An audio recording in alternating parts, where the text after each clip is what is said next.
नमस्कार, मैं प्रेयसी। स्वागत है आप सभी का द प्रिंट लाइन्स में।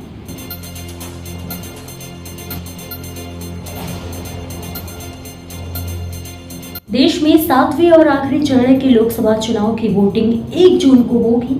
इस चरण के मतदान की प्रचार अवधि खत्म होने के बाद पीएम मोदी कन्याकुमारी पहुंच गए। अब वहां समुद्र में बने विवेकानंद रॉक मेमोरियल में 45 घंटे यानी 1 जून की शाम तक ध्यानमग्न रहेंगे।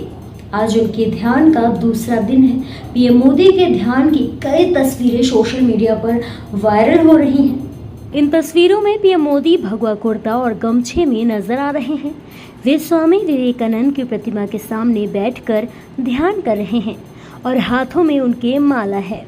पीएम नरेंद्र मोदी आज शुक्रवार को कन्याकुमारी में विवेकानंद रॉक मेमोरियल के पास सूर्यदेव को अर्घ्य दिया।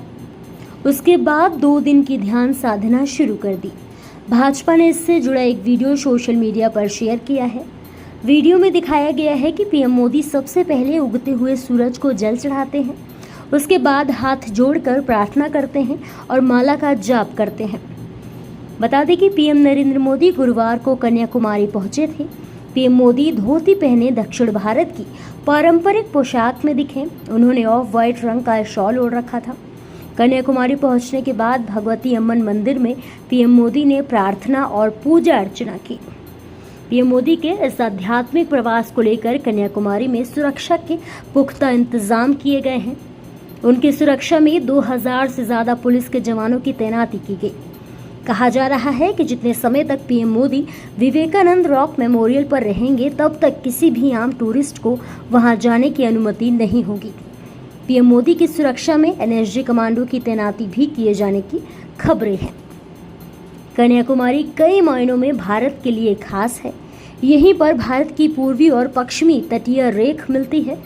कन्याकुमारी में ही अरब सागर, हिंद महासागर और बंगाल की खाड़ी का मिलन होता है। कन्याकुमारी जाकर एक तरह से पीएम मोदी ने राष्ट्रीय एकता का संदेश दिया है। आपको बता दें कि आम चुनाव का प्रचार थमने के बाद पीएम मोदी हर बार आध्यात्मिक यात्रा पर जाते हैं और 2019 के चुनाव प्रचार के बाद वे केदारनाथ गए थे और साल 2014 में वे शिवाजी महाराज से संबंधित प्रतापगढ़ गए थे। इस ध्यान मंडपम की खास बात यह है कि यह वही स्थान है जहां स्वामी विवेकानंद ने देश भ्रमण के बाद 3 दिनों तक ध्यान किया था। यहीं उन्होंने विकसित भारत का सपना देखा था। ऐसी मान्यता है कि इस स्थान पर देवी पार्वती ने एक पैर पर खड़े होकर साधना की थी। ऐसे ही और भी खबरों को देखने के लिए बने रहिए द प्रिंट लाइन्स के साथ।